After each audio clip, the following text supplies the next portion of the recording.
We will go on the record in the matter 25 CF44, State of Wisconsin versus Robert English. The state appears through District Attorney Kevin Schmidt in person. Mr. English appears in person in custody with counsel Ryan Reed. We're set today in this matter for a sentencing portion of this case. Mr. English pled guilty to multiple counts, 37, 40, 43, 46, and 55. Multiple felony counts. We are, before I move to sentencing, the court did not order a pre-sentence investigation report. Before we go to sentencing, we do have victim impact statements. Ms. Bauer, who will be the first to provide a statement? M for the initials. MM, you can come have a seat over there at that black desk. If you would like to state your full name, you may. Otherwise, we will identify you as MM. All right, you may begin. Thank you, Your Honor. First off, I'd like to say thank you to the Burnett County Sheriff's Department, the detectives that worked on the case, the District Attorney's Office, and countless of hours have probably gone into this case. And I just wanted to tell you I was appreciative.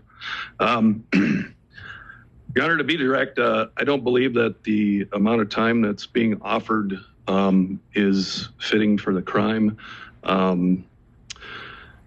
Mr. English and his associates, I don't know if I'm allowed to use the other people's names, so I won't, but they took more from me than just property. They took my peace of mind. They stole a piece of my childhood. I had one of the items taken was a 1979 Johnson 99 outboard motor that my father taught me how to operate a motorboat with. The previous summer, I'd spent rebuilding that thing from the ground up. My plan for it the summer after it was taken was to paint it and put new decals on it and have it for my kids to enjoy for the next 30, 40 years. Gone. I owned an archery company in the Twin Cities for a while. I had a bow, a compound bow that was taken. That bow was made specifically for me. I mean, it's a one of a kind.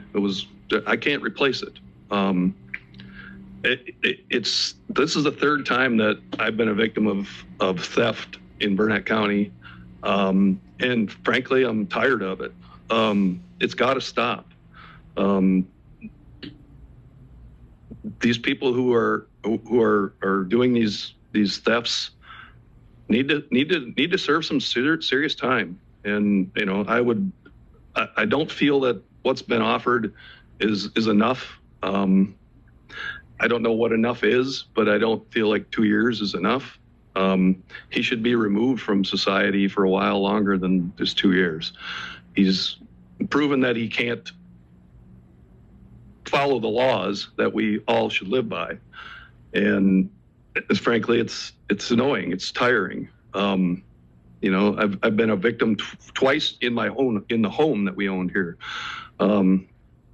My parents bought that place in 1976. They're both gone now. The property ended up with me. The cabin we had there got destroyed in a storm, and that was hard.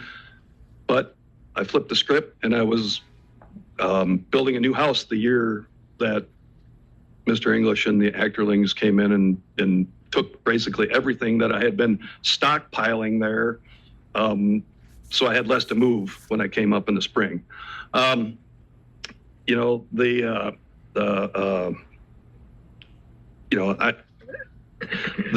scope of the theft from me is dramatic. I mean, I like I said, I had been piling things in my shed, anticipating building the new house in the spring, and I couldn't have hired a moving company to do a better job of taking everything. I mean, they literally took everything, left the riding lawnmower. I don't know why. Same with the camper. I mean, every compartment was taken, everything was taken, and I was sadly underinsured. Because I had added things to the shed that normally wouldn't have been there.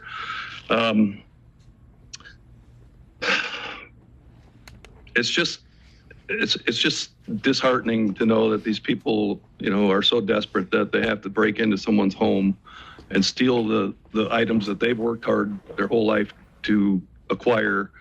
And I guess in closing would ask that he be given more time than what was presented by the district attorney. And that's about all I have to say. Thank you, Thank you.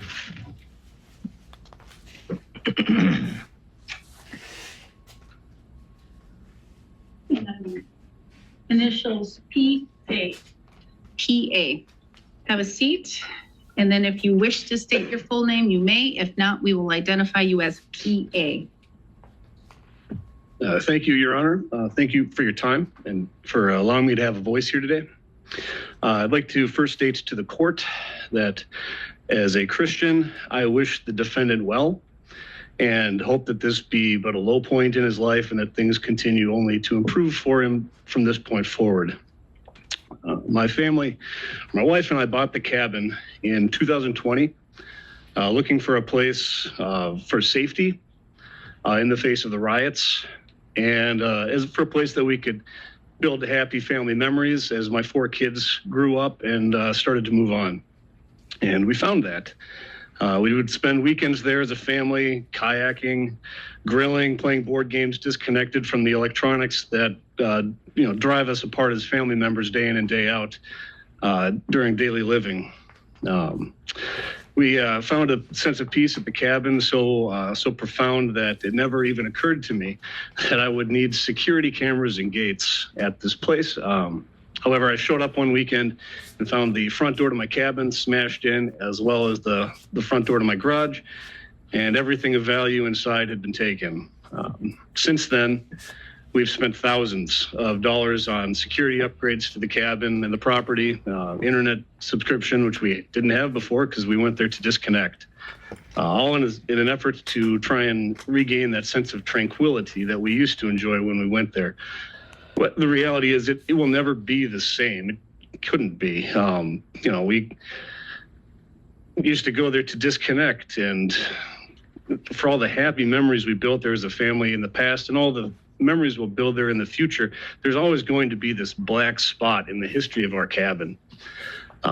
My kids have 2 instances or events in their history that I know have imprinted themselves on my kids' brains, and it will stick with them for the rest of their lives. A rollover car accident from when they were younger, and the cabin being burglarized. Even now, when we show up, the kids ask me when we pull into the driveway, how do I know it hasn't been robbed again? And do I know it's safe to go inside? So I still have to clear the cabin before the kids will even go inside. I served a decade in the Marines. I'm on my 5th year as an officer in the Army National Guard. And I say that to highlight the fact that I've served with countless Marines and soldiers who've done a 4-year enlistment and then gone on to live lives as civilians after the fact. These are well-trained, well-educated, well-networked individuals, hardworking and law-abiding citizens. And many of them struggle to make that difficult transition from an organization with boundaries and systems in place to prevent failure to independent living, where every decision you make can have a profound impact on the quality of the rest of your life. If individuals like the ones I just described can struggle with that transition from organized living to individual living, I find it very difficult to believe that the defendant, given his lengthy criminal history and repeat offenses, is going to flip a switch while incarcerated and be able to make that transition to independent living and make meaningful, positive contributions to society. We say in the military that when things get difficult, you fall back on your training, you don't rise to the occasion. And I think it's far more likely that the defendant, once released from prison, is going to fall back on old networks and old habits than immediately make positive contributions to society, unless there's some sort of structure or system in place where he can be supervised or monitored during this difficult transition period. Therefore, I humbly request the court to consider the 2 aspects of the sentence, supervised release along with incarceration, to be served consecutively instead of concurrently. Thank you very much for your time, Your Honor. Thank you.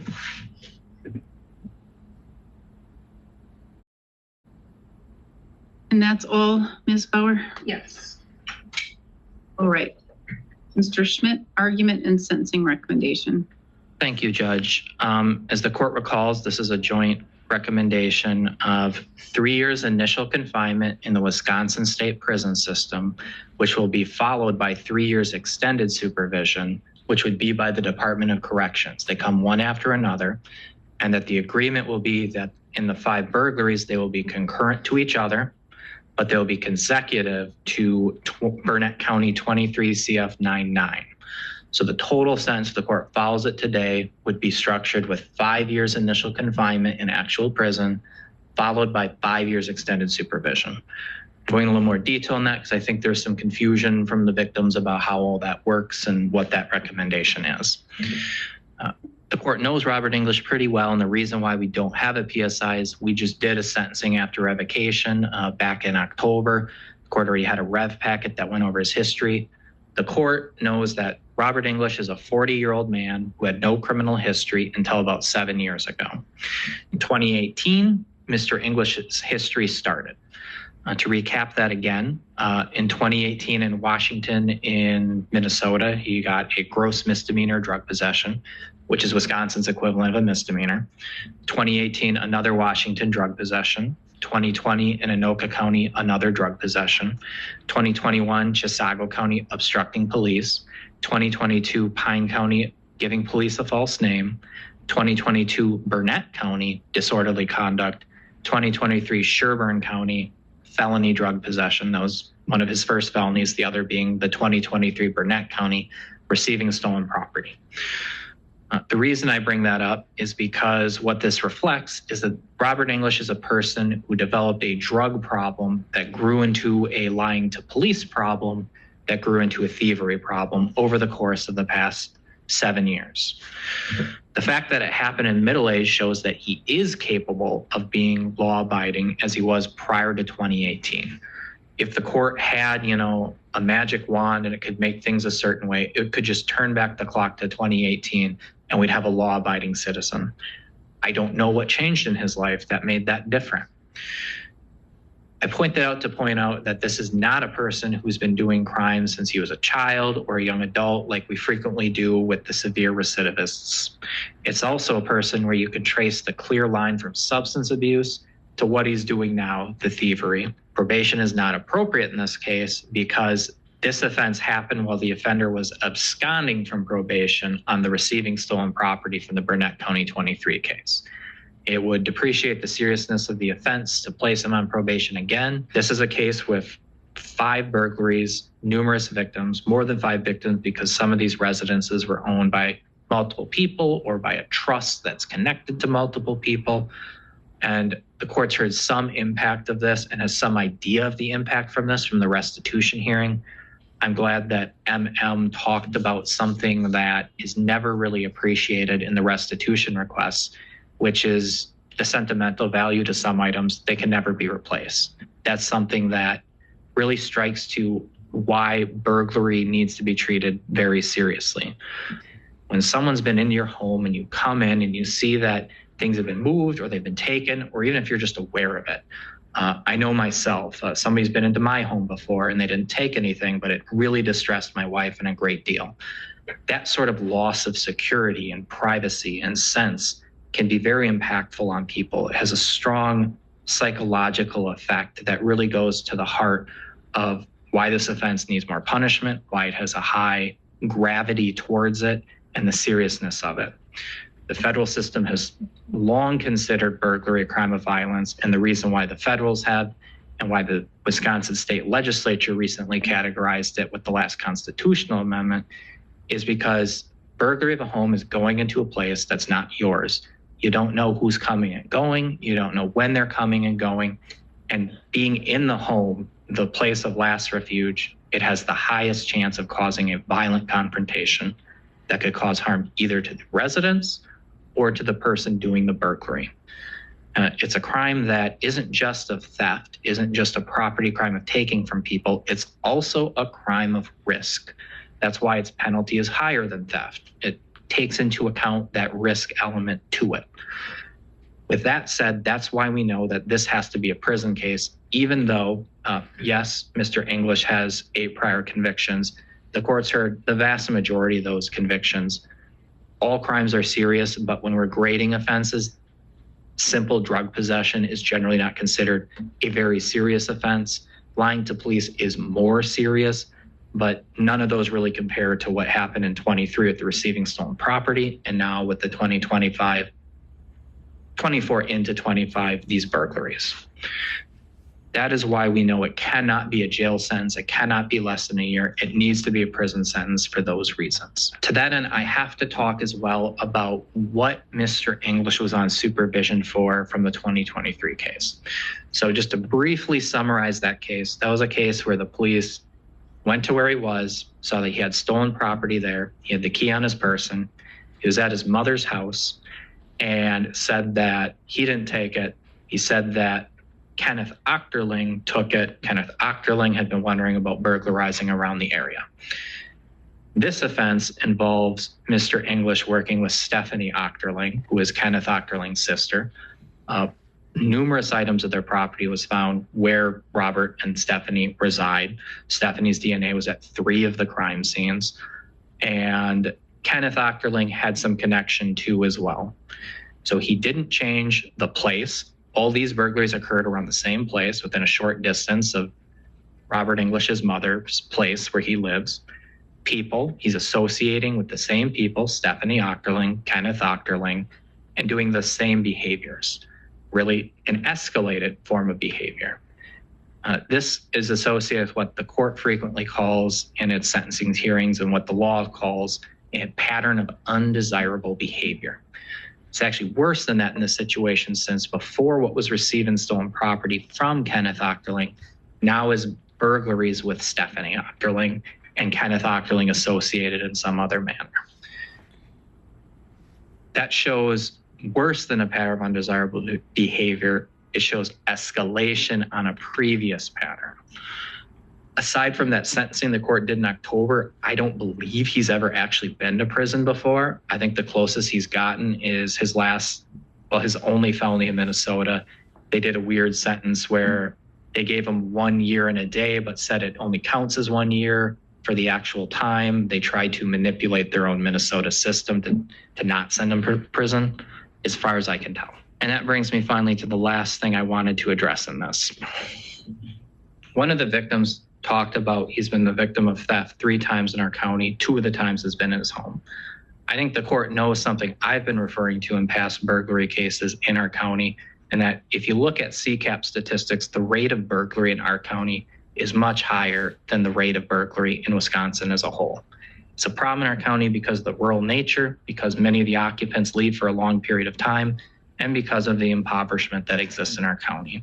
Those 3 things go together and cause that as a problem. What that means is we have an extra need in Burnett County to generally deter other offenders of this specific behavior. You go to other counties, people aren't necessarily getting prison in every single burglary case like they are in our county, like they are, I'm asking you to today. That is because that need is so specific and a need in our community to prevent this behavior, to stop people from coming here from other areas and saying, hey, this is a place where maybe I won't get as high a penalty. We want to prevent that. We need the prison in this community because it's such a specific problem to our community. We need to generally deter it. So I think that what this represents, this recommendation, 3 and 3 out consecutive to the 2 and 2 out of the previous case in Burnett County, I think it represents the best chance Robert English has to get rehabilitation in a setting that he won't be a danger, in a confined setting. Yes, that's a lot of time for this offender. His criminal history only goes back 7 years, and I'm saying, hey, send him to prison, initial confinement 5 years. But I think given the level of harm, the extent of it, and the emotional harm that I think the court probably heard from the victims today, that's necessary in this case. I think that for this offender, it is a long prison sentence, but because it's 5 burglaries and the impact on the victims and the need to generally deter this behavior, in particular in our county, this sentence is the right sentence, especially when we consider what he was on supervision for, very similar behavior. Thank you. Thank you.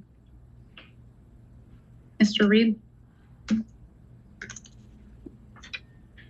Thank you, Your Honor. I am here with Mr. English, Robert. He is here for sentencing on 5 burglaries.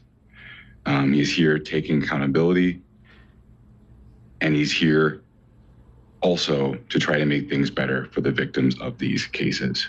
As the court knows, it must utilize the galleon factors in fashioning a sentence. We believe first that we all agree that these are very serious. Burglaries are, as the state has outlined, very serious. They're emotional. They're very serious crimes. I believe the community is better protected if Mr. English also is taken out of the community in the Wisconsin prison system and on extended supervision, learning better coping skills, vocational skills, pay the restitution, and be a better person in this community. We believe that with these interventions in custody, incarcerated, that Robert can be a better person in this community. Part of this sentence, I believe, takes into account Robert's want to pay restitution. He has worked before, as outlined in the memo. He can work once he gets out of the prison system and while in the prison system, Your Honor. And we believe that this sentence helps work towards putting the victims or making them whole, putting them in or trying his best to put them where they were before these crimes were committed, while also getting other skills to not be here again, working on the mental health, working on the substance abuse issue, working on the life skills to be a better person in the community, be a better family member, be a better friend so that this doesn't happen again. I think the things the state outlined in its argument about how it affects people very close, very emotionally, the invasion part of it, Your Honor. Robert understands that, and I anticipate that he's going to be speaking so he can speak to how he feels, but he understands the effect on the community that he's had. And I understand there may be some concern that this isn't enough. I would join in the state arguing that the galleon factors, weighing the interests that that case requires, that the sentence that we're joining is appropriate. It helps the community, it helps Mr. English, and I believe it'll make Mr. English and the community a better place if you follow the joint recommendation, Your Honor. So that's what we're asking for you to do. Thank you. Thank you.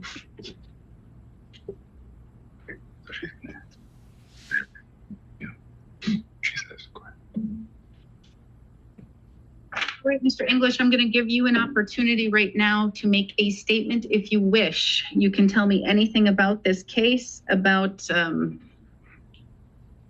any remorse you may have, any feelings you may have. You do not have to make a statement if you wish to. Yes, I'll just like to apologize to the victim for my actions. There's no excuses for what I've done. I'm very, very sorry for my actions. I plan on getting help while I'm in custody for mental health, take these courses like car mechanics and stuff like that, because that's in my family.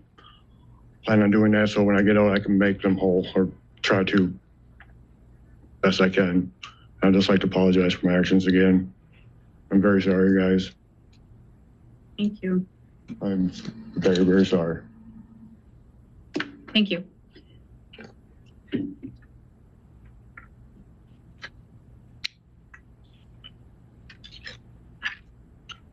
Mr. English, this has been, I think, the third time you've been in front of me for a sentencing. Not too long ago, in your other case, I did sentence you to 2 years of initial confinement and 2 years of extended supervision in prison. And that was from a 2023 case. And that was due to various reasons, but the fact that you just didn't get it and you continue down that criminal track. In sentencing an individual, the court has to look at certain factors. One is the nature and the gravity of the offense. Secondly, I have to look at your character, your past criminal record, and any rehabilitative needs that you have. Third, I have to look at needing to protect the public. There are other outlying factors that the court looks at as well. That would be the effect on the victims. That would be an undesirable behavior pattern. That would be your culpability, your age, your education, your history, and deterrence. And that would be general deterrence to generally deter others from being in that chair in orange, from doing the same thing or similar things, or specific deterrence to specifically deter you from committing crimes like this or any crimes at all, especially in this county. First, I want to know, do you stipulate to the restitution in the amount of $32,344.84? Yes. But I'm going to guess from hearing from the two that we did that they originally are from Minnesota or something of that nature, some other state, and they've relocated here.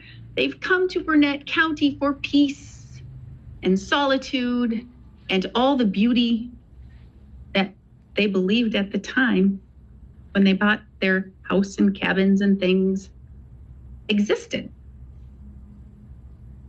I don't doubt that MM has been a subject of burglary, a victim of burglary at least 3 times. That's sad to me as a human. It's sad to me as a lifetime resident of Burnett County. And it's sad to me as a judicial official who sits in this chair, who is to oversee the law. My job is not only rehabilitation or to look at those aspects, it's punishment as well. Punishment.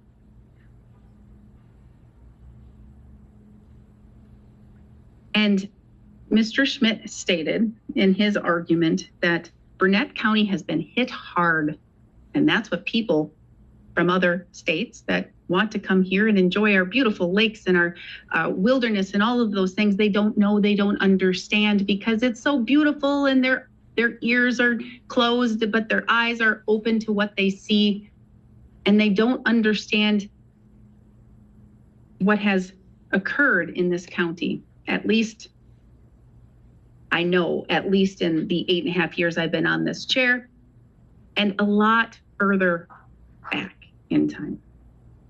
We've had a lot of burglaries that have occurred. And Mr. Schmidt made a good point of, if we don't have punishment for crimes like this, it's going to continue to happen to deter others in the community or outside of our community from coming into our community and committing these types of crimes. Because it doesn't just hurt the specific victims of the crime. It hurts everybody. It hurts everybody.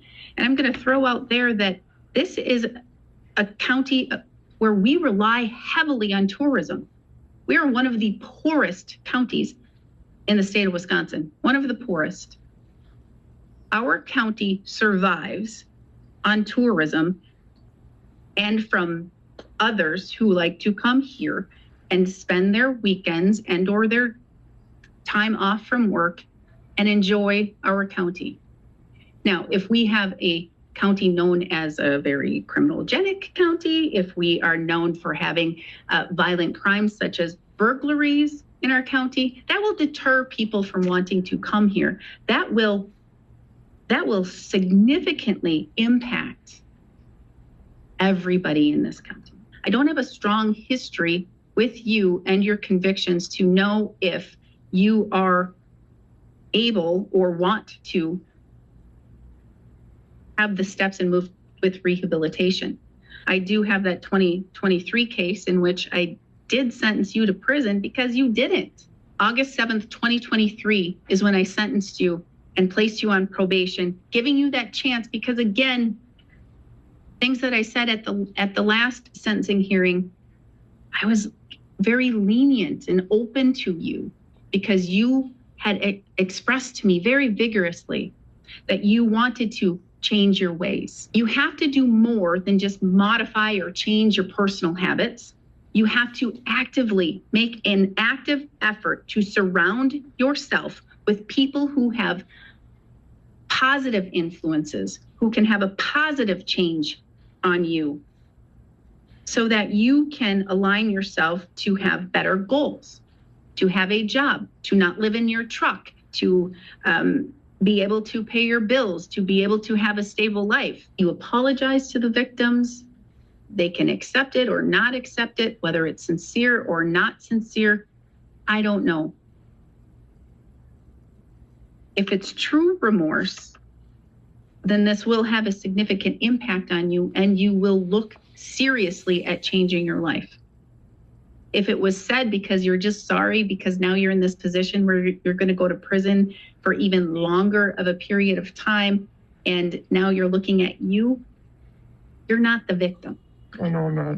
I don't know your criminal history in Minnesota, all of the convictions you've had, and I know that you were supposed to go to prison, you didn't, but I'm so sorry. I know Minnesota justice system, not really great.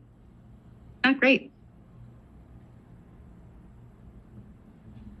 You can't change the system. You can't change the world. You can't change people unless people understand that there's ramifications to their actions and their conduct.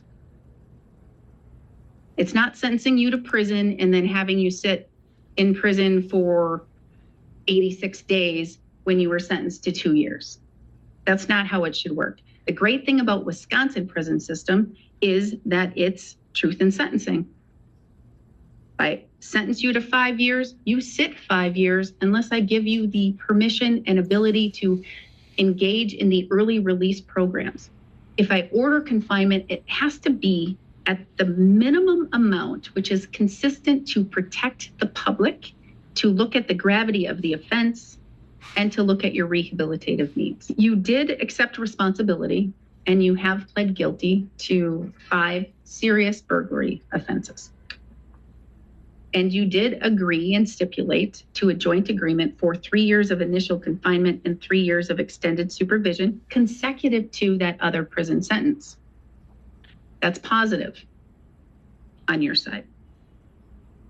As the state indicated, I also have to look at your history and that there does show and appear to be an undesirable behavior pattern.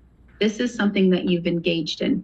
Granted, not for a very lengthy time, since 2018, that's when your criminal history started. But from there, that's essentially what has happened. And that's why you're in this seat right now. And I'm just going to add, and I'm just going to say that having your mom, putting your mom in the middle of all of this, I don't know your relationship with her, but storing the property, the stolen property at her house, and I understand the issues that she has and how you've grown up, but that's not right. And that's disrespectful. And quite honestly, it's something that you should have thought about before. You are agreeing to pay back the restitution, but again, it's not something that can be, even if the money is paid back in full, it's not something that you can help heal the victims. And $32,000, I'm going to be honest, is a lot of money to you. I don't know the last time you've held a consistent and stable job. It's been years. And I don't believe you have, if I'm recalling correctly, that you have any education outside of high school. No. And so I don't know of the skills that you have to be able to make enough money to be able to pay back the victims. And again, that's where the victims become victimized again. In looking at the seriousness of this case and in looking at needing to protect the public, and that is the public as a whole, as well as the victims present here today.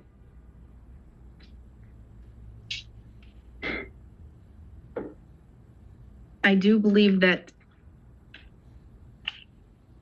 a stronger sentence is appropriate, and that's because I am going to make you eligible for the early release program. That gives you the ability to go through substance abuse treatment. It gives you the ability to learn different ways of thinking and to perhaps change that criminal thinking. I'm going to sentence you to 5 years of initial confinement, 5 years of extended supervision, consecutive to 23 CF 99. And I'm going to do that on all counts. But I am going to make them concurrent to each other, not because I don't believe that they don't deserve separate sentences, because they are each separate incidents, separate crimes, separate days. But because I have increased the amount of time than argued for, and the reason why I am not following the recommendation is because I do think that this is very serious. This does fall in the violent crime category because this isn't your first time engaging in this, and you're shaking your head up and down. You understand, yes, that this does deserve punishment, and it needs to deter others. Not specifically just you, but it does need to deter others. You owe restitution to the victims in the amount of $32,344.84. I'm going to order $518 for the first offense in court costs and fees, $250 for each other conviction. Conditions of probation or extended supervision, gainful employment, no illegal drugs, substances, or paraphernalia, no alcohol, no bars, taverns, liquor stores, or establishments that have the primary purpose for the sale or the service of alcohol. I'm ordering that you undergo and complete a criminal thinking program. Absolutely no contact with any of the victims, their residences, or any of their cabins or vacation homes. No firearms for life, no voting in any election until your civil rights are restored. And I am ordering no contact with Kenneth Achterling and Stephanie Achterling.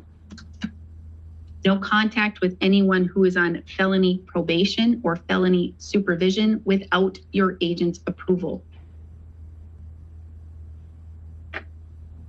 I'm also going to order a mental health evaluation, whether or not that occurs in prison or outside. I believe that a sentence less than this would unduly depreciate the seriousness of the offenses. I'm ordering your DNA. You must provide that. This, I believe, is not a crime that you can have it expunged from the system, but you can look into it if you wish through a written letter to the Department of Justice. You have 20 days to appeal. Should you fail to appeal within 20 days, you do lose that right. The court is ordering that all restitution, surcharges, court costs, and fines be collected as a percentage to be determined by the Department of Corrections to be reasonable while you are in state prison, and it is a condition of extended supervision. The Department of Corrections shall collect all of the sums.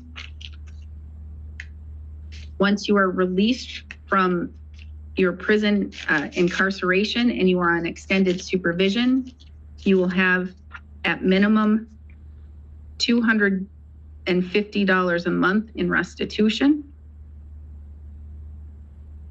You will be engaging in restitution court If you cannot afford the $250 a month, once you're released on extended supervision, you can file a motion with the court for a financial review hearing, and I will go over all of that information. You will be required to have gainful employment or to do work searches and provide proof to the court. I'm going to tell you that sometimes when the court has financial review hearings, individuals think that their payment will go down. I have actually raised it in some circumstances. I believe that covers everything, Mr. Schmidt. Nothing further from me.